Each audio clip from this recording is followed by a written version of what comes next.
Hello students. तो ये हमारा पार्ट 3 होने वाला है, चैप्टर नंबर 4 एटॉमिक स्ट्रक्चर का। मैं 2 पार्ट इसके ऑलरेडी शेयर कर चुकी हूँ, अपलोड कर चुकी हूँ। अगर आपने वो पार्ट्स नहीं देखे हैं तो डिस्क्रिप्शन बॉक्स में आपको पार्ट 1 पार्ट 2 की लिंक मिल जाएगी, जहाँ पे आप जिस पे मैंने एटम्स के बारे में मैंने पहले पार्ट में डिस्कशन किया, 4 टॉपिक्स के बारे में, एटम, मॉलिक्यूल्स, एलिमेंट, कंपाउंड, इनका डिफरेंस समझाया। फिर सेकेंड वीडियो में हमने एटॉमिक स्ट्रक्चर के बारे में स्टडी किया। तो जो एटम का बेसिक स्ट्रक्चर है और इसकी डिस्कवरी कैसे हुई, ये सब हम पढ़ चुके हैं। अब हम आपकी बुक से स्टडी करेंगे। एटम टॉपिक है हमारा, atom, term structure and modern periodic table. ये सारे टॉपिक हम आज कवर करेंगे। आपको पता है कि एटम क्या है? As you can see on the screen as well, atom is the smallest particle of an element which is made up of only one kind of atom. मतलब सबसे छोटा पार्ट है जो एक तरह के एटम से मिलके बनता है और ये इंडिपेंडेंट एग्जिस्टेंस नहीं कर सकता है, राइट। आप जो स्ट्रक्चर देख रहे हो ये क्या है? ये एक एटम का स्ट्रक्चर है और हमने अपनी पिछली वीडियो में आपको बताया कि ये स्ट्रक्चर लास्टली जो किसने दिया था, नील बोर्स ने दिया था। रदरफोर्ड ने एक्सपेरिमेंट किया बट उनकी थ्योरी की कुछ ड्रॉबैक्स थी और लेटर ऑन नील बोर ने ये बताया कि एटम्स के जो इलेक्ट्रॉन्स होते हैं वो ऑर्बिट पे रोटेट करते हैं। तो आप यहाँ पे देख सकते हो कि प्रोटॉन्स के क्या होते हैं, प्रोटॉन्स के जो चार्जेस होते हैं वो होते हैं positive. Protons they have the positive charge, right. Protons के पॉजिटिव चार्जेस होते हैं, इलेक्ट्रॉन्स के निगेटिव चार्जेस होते हैं और न्यूट्रॉन में कोई भी चार्ज नहीं होते हैं। ऑल राइट, उसके बाद हम मॉडर्न पीरियोडिक टेबल के बारे में डिस्कस करेंगे। मॉडर्न पीरियोडिक टेबल क्या है? मॉडर्न पीरियोडिक टेबल मेंडल्फ ने 1869 में एलिमेंट को क्लासिफाई किया था टेबल के फॉर्म में, जिसको मॉडर्न पीरियोडिक टेबल कहा गया। अब स्क्रीन पे जो आपके सामने टेबल रिप्रेजेंट है, इसमें एटॉमिक नंबर 1 से लेके 10 तक के सारे एलिमेंट्स प्रेजेंट है। आप देख सकते हैं कि 2 पीरियड्स हैं, पीरियड 1, पीरियड 2, और ग्रुप्स ऊपर देखेंगे तो 1, 2, देन 13, 14, 15, 16, 17, 18। हम अभी आगे ग्रुप के बारे में डिस्कशन करेंगे कि ग्रुप इस तरह से क्यों होते हैं। Hydrogen atom, helium atom, second atomic number, then lithium, beryllium, boron, carbon, nitrogen, oxygen, fluorine and neon. अब आप यहाँ पे देखो कि एक जो ये एलिमेंट है नाइट्रोजन, इसके ऊपर 7 लिखा हुआ है और नीचे 14 लिखा हुआ है। तो 7 क्या है? एटॉमिक नंबर है और उसके नीचे जो नंबर लिखा है वो है mass of the number, mass of the element. और हम डिस्कस कर चुके हैं कि एलिमेंट का मास क्या होता है, वो नंबर ऑफ प्रोटॉन्स और न्यूट्रॉन्स का सम होता है। और नंबर ऑफ प्रोटॉन्स न्यूट्रॉन्स किसके बराबर होते हैं? नंबर्स ऑफ इलेक्ट्रॉन्स के बराबर होते हैं, जो कि एटॉमिक नंबर के बराबर होता है, ठीक है। अब देखिए इन मॉडर्न पीरियोडिक टेबल, ये एक फॉर्मूला है। एटॉमिक नंबर को हम Z से रिप्रेजेंट करते हैं, जो कि प्रोटॉन और इलेक्ट्रॉन के नंबर के बराबर होता है। मतलब जितने इलेक्ट्रॉन उतने ही प्रोटॉन और वही एटॉमिक नंबर, और उसका डबल क्या हो जाता है? उसका डबल हमारा हो जाता है मास नंबर। डबल क्या? वो प्रोटॉन और न्यूट्रॉन का सम होता है मास नंबर, क्योंकि एक एटम का जो वज़न है, जो मास है, वो उसके सेंटर में, वो उसके न्यूक्लियस में है। और न्यूक्लियस में क्या है? प्रोटॉन्स हैं और इलेक्ट्रॉन है। जैसे आप यहाँ पे एक देख सकते हो, स्ट्रक्चर कार्बन का बना हुआ है, 6 प्रोटॉन है, 6 न्यूट्रॉन है और 6 इलेक्ट्रॉन है। तो एटॉमिक नंबर भी इसका क्या है? 6। ऑलराइट, ये सारी चीज़ें हम पिछली वीडियो में डिस्कस कर चुके हैं। डिस्कवरी भी हम पढ़ चुके हैं। थोड़े से यहाँ पे डाल्टन्स की जो एटॉमिक थ्योरी है और जो मॉडर्न एटॉमिक थ्योरी है, उसमें क्या कॉन्ट्राडिक्शंस थे उसके बारे में हम स्टडी करेंगे। डाल्टन ने कहा कि एटम इनडिस्ट्रक्टेबल है। मॉडर्न एटॉमिक थ्योरी ने कहा कि हम उसको तोड़ सकते हैं। डाल्टन ने कहा कि इनविजिबल है, स्मॉलेस्ट पार्टिकल नहीं होते हैं। मॉडर्न एटॉमिक थ्योरी ने कहा प्रोटॉन, इलेक्ट्रॉन क्या है? उसके डिविजिबल पार्टिकल्स हैं। डाल्टन ने कहा atom of same element are alike in all respect, right. और उसका उल्टा ही मॉडर्न एटॉमिक थ्योरी ने कहा। तो ये इन दोनों के कॉन्ट्रडिक्शंस है। और उसके बाद जे थॉमसन ने इलेक्ट्रॉन डिस्कवर किए, गोल्डस्टीन ने प्रोटॉन, रदरफोर्ड, ये सब हम पिछली वीडियो में डिस्कस कर चुके हैं। आप वहाँ से वीडियो का पार्ट 2 देखिए, आपको सारी चीज़ें अच्छे से समझ में आ जाएंगी। तो आज का हमारा मेन टॉपिक है मॉलिक्यूल्स। अब इसमें आपको समझना है कि मॉलिक्यूल्स होते क्या हैं। तो मैंने फर्स्ट वीडियो में समझाया था कि मॉलिक्यूल्स क्या होते हैं। 2 तरह पार्ट्स में डिवाइड करे गए हैं। एक तो होते हैं मॉलिक्यूल्स जो कि सेम एलिमेंट से बनते हैं और दूसरे होते हैं जो डिफरेंट एलिमेंट से बनते हैं। तो atom of same element forming a molecules, अब यहाँ पे देखिए हाइड्रोजन, दोनों हाइड्रोजन मिलके हाइड्रोजन मॉलिक्यूल्स बना रहे हैं, तो ये सेम एलिमेंट का मॉलिक्यूल हो गया। अब एटम ऑफ डिफरेंट एलिमेंट, जब डिफरेंट एलिमेंट मीन्स हाइड्रोजन है, क्लोरीन है, दोनों डिफरेंट डिफरेंट मिलके क्या बना रहे हैं, हाइड्रोजन क्लोराइड बना रहे हैं। तो ये क्या हो गया आपके, ये हो गए मॉलिक्यूल्स ऑफ डिफरेंट एटम। ठीक है, अब देखिए मॉलिक्यूल की डेफिनेशन क्या है। Molecules is the smallest particle of a pure substance. किसी भी प्योर सब्सटेंस का सबसे छोटा पार्टिकल जो है वो मॉलिक्यूल है। वो element or compound which can exist independently and retain the physical and chemical properties of the same। अब हमने जो पहले बात करी, जो सेम होते हैं वो क्या होते हैं, मॉलिक्यूल्स ऑफ एलिमेंट होते हैं।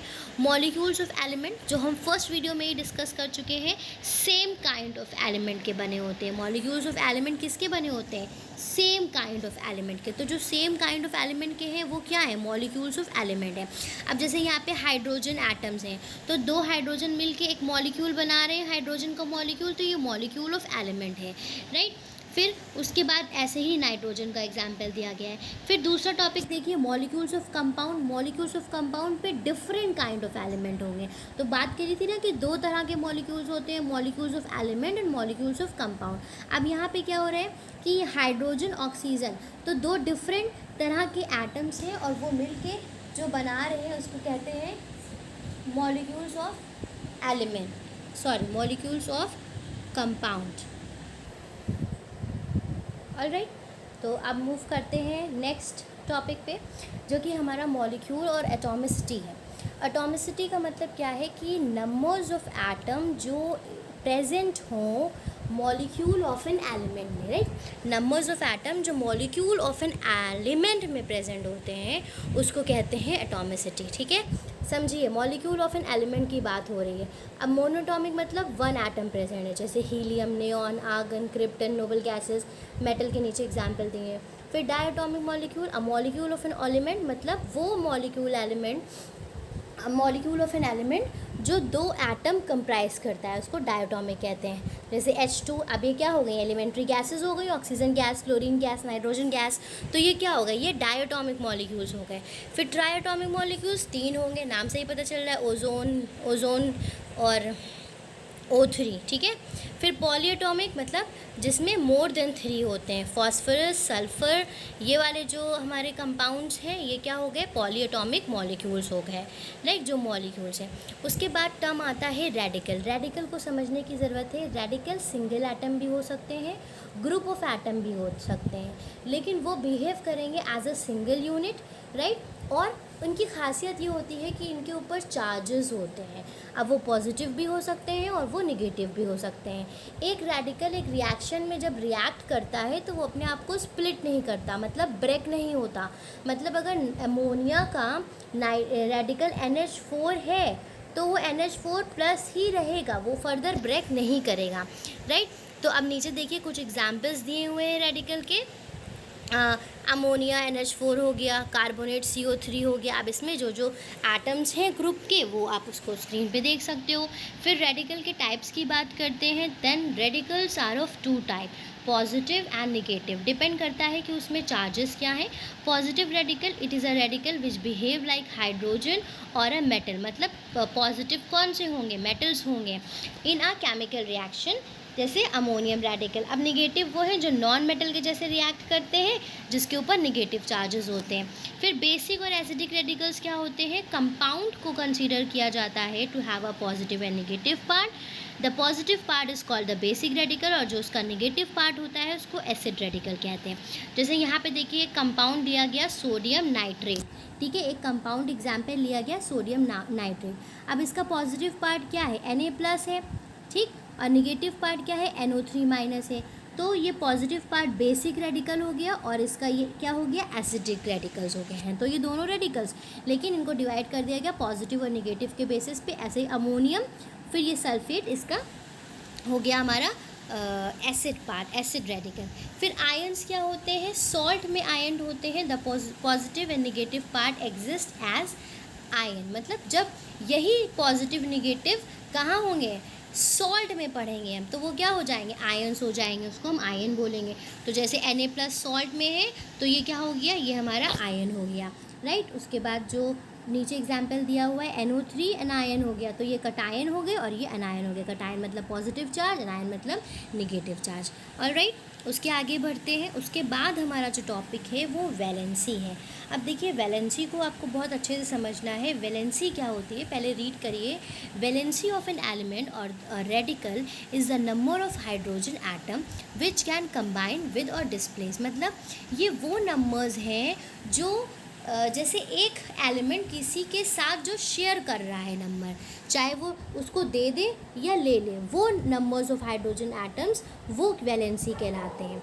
One atom of the element और the radical forming a compound. अब जैसे देखिए नंबर ऑफ हाइड्रोजन एटम, अब जैसे ये HCl बन रहा है तो HCl में क्लोरीन की वैलेंसी क्या हो गई, 1 हो गई। अब क्लोरीन की वैलेंसी 1 कैसे होगी, इसको समझने की ज़रूरत है कि क्लोरीन का एटॉमिक नंबर 17, इलेक्ट्रॉनिक कन्फिग्रेशन इसका क्या हो जाएगा 2, 8 और 7। अब देखिए 7 आउटर मोस्ट है, आउटर मोस्ट शेल है, इसमें क्या होना चाहिए, थोड़ा सा छोटा लिखती हूँ, एक सेकेंड। क्लोरीन का इलेक्ट्रॉनिक कन्फिग्रेशन 2, 8, 7, यहाँ पे 8 होने चाहिए, है ना, आउटर मोस्ट। तो ये क्या करेगा, एक को गेन कर लेगा, किससे गेन करेगा, हाइड्रोजन के साथ शेयर करेगा। तो ये क्या कर रहा है, इसकी वैलेंसी 1 हो गई। ऐसे ही दूसरे केस में 2 हो गई, फिर क्या हो गई 3 हो गई। तो इस हिसाब से वैलेंसीज जो होती हैं वो डिपेंड करती हैं कि शेयरिंग कैसे हो रही है। अब valency of some element which do not combine with hydrogen then become the combining power of the element with an element whose valency is known. Magnesium combines with oxygen, valency of oxygen is 2। तो ये different बहुत सारे example आप ले सकते हो जिस तरह से वो शेयर करके कंबाइन करके वैलेंसीज को फॉर्म करते हैं। Chemical combination, chlorine plus hydrogen, एक एटम क्लोरीन का है, एक एटम हाइड्रोजन का है। जब वो बने उन्होंने कंबाइन करके क्या बनाया, हाइड्रोजन क्लोराइड एक मॉलिक्यूल बना लिया। ऐसे ही वाटर का मॉलिक्यूल्स। एलिमेंट दस have different combining capacity, oxygen has twice the combining capacity of chlorine. तो डिफरेंट एलिमेंट की क्या होती है, अब यहाँ पे ऑक्सीजन की वैलेंसी क्या है 2 है क्योंकि उसकी कैपेसिटी डबल है कंबाइनिंग कैपेसिटी, और क्लोरीन की क्या है 1 है क्योंकि उसकी सिंगल है। तो वैलेंसी के बारे में कुछ फैक्ट्स पढ़ लिए। Valency is always a whole number of a metal and hydrogen. Metal हमें और हाइड्रोजन की हमेशा पॉजिटिव होती है क्योंकि वो इलेक्ट्रॉन को लूज़ करते हैं। नॉन मेटल की निगेटिव होती है क्योंकि वो गेन करते हैं। मोनोवैलेंट की +1 होगी एलिमेंट है अगर, डाईवैलेंट की 2, ट्राई की 3। सर्टेन एलिमेंट्स, बहुत से ऐसे एलिमेंट्स होते हैं जो वेरिएबल वैलेंसी एग्जिबिट करते हैं, जैसे यहाँ पे Cu+ और Fe+ दिए हुए हैं, तो ये क्या है, ये वेरिएबल वैलेंसीज पजेस करते हैं। तो monovalent, divalent, trivalent and certain elements के बारे में हमने डिस्कस किया यहाँ पे। उसके बाद आगे बढ़ते हैं तो वैलेंसी, कुछ कॉमन एलिमेंट की वैलेंसीज और उनके चार्ट दिए हुए हैं कि जैसे देखिए मोनो, हमने अभी बोला ना कि मोनो में क्या होगा +1 रहेगा, +1 नहीं रहेगा मतलब 1 रहेगा, चार्जेस तो डिपेंड करते हैं। अब यहाँ देखिए ये सब क्या है, +1 -1, यानी कि ये एक ही इलेक्ट्रॉन को शेयर कर रहे हैं, चाहे वो लूज़ कर रहे हो चाहे गेन कर रहे हो। तो ये +1 हो गए मोनोवैलेंट। Cu2+ डाईवैलेंट हो गए, ट्राईवैलेंट में 3+ हो गए और टेट्रावैलेंट में 4+ हो गए। अब इनमें से बहुत से ऐसे होते हैं जो वेरिएबल वैलेंसी शो करते हैं। अब आप यहाँ देखोगे अगर तो Cu+1 में भी है, +2 में भी है ना, Fe2+ में भी है, 3+ में भी है। तो ये क्या है, ये वेरिएबल वैलेंसी शो करते हैं, डिफरेंट इनकी कैपेसिटी होती है कंबाइनिंग कैपेसिटी पे डिपेंड करके। वैलेंसी ऑफ रेडिकल्स क्या होते हैं, अब जो रेडिकल्स के ऊपर जो वैलेंसीज हैं जैसे अमोनियम की NH4, बाइकार्बोनेट, ये आपको रेडिकल्स याद करने होंगे along with the valencies. Carbonate का सिंबल क्या है, सल्फाइड का क्या है, सल्फेट का क्या है, ये सब आपको याद होना चाहिए।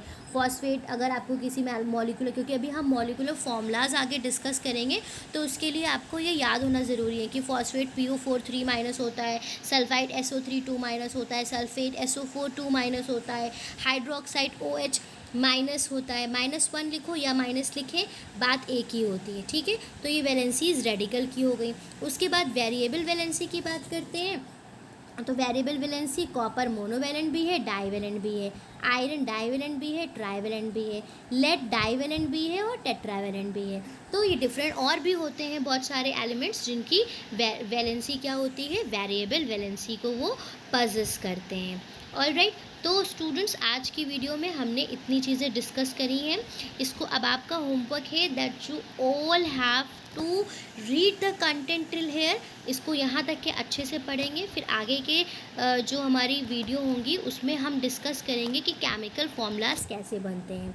तो अब तक के चैप्टर में हमने एटम्स, मॉलिक्यूल्स, एटॉमिसिटी, रेडिकल्स, इन सब के बारे में हम पढ़ते चले आ रहे हैं। रेडिकल्स पॉजिटिव, नेगेटिव, और बेसिक और एसिडिक क्या होते हैं, आयन, कटायन, अनायन क्या होते हैं, और वैलेंसी क्या होती है, और उसमें different valencies, monovalent, divalent, trivalent, certain element की वैलेंसीज़ के बारे में हमने डिस्कस किया।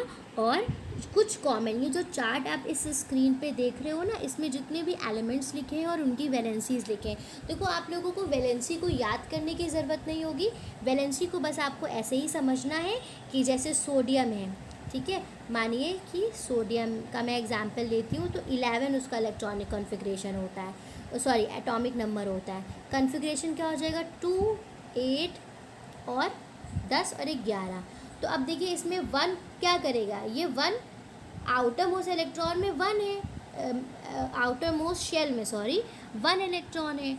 तो ये क्या करेगा, इसको 7 इलेक्ट्रॉन चाहिए है 8 होने के लिए, तो ये 7 किसी से लेगा नहीं, ये क्या करेगा, अपना 1 इलेक्ट्रॉन किसी को दे देगा। तो इसकी वैलेंसी क्या हो जाएगी, क्योंकि ये दे रहा है किसी और को, तो +1 हो जाएगी इसकी वैलेंसी। केमिस्ट्री में बस ये याद रखिए कि जब वो अपना इलेक्ट्रॉन कोई भी एलिमेंट देते हैं, लूज़ करते हैं तो प्लस वैलेंसी होती है, गेन करते हैं तो क्या होती है, गेन करते हैं तो उनकी वैलेंसी निगेटिव हो जाती है। ऑल राइट स्टूडेंट्स, तो अब आगे के वीडियो में नेक्स्ट जो हमारा पार्ट होगा उसमें हम केमिकल फॉर्मूलाज कैसे बनाते हैं इसके बारे में डिस्कस करेंगे। Till that time your homework is to read the chapter till here. और अगर आपको कोई कन्फ्यूजन है तो आप मुझसे डायरेक्टली कॉन्टैक्ट कर सकते हो, आप कॉमेंट बॉक्स में भी कॉमेंट कर सकते हो। एंड प्लीज़ वीडियो को लाइक करना ना भूलिएगा। And thank you everyone for watching the video. Have a good day.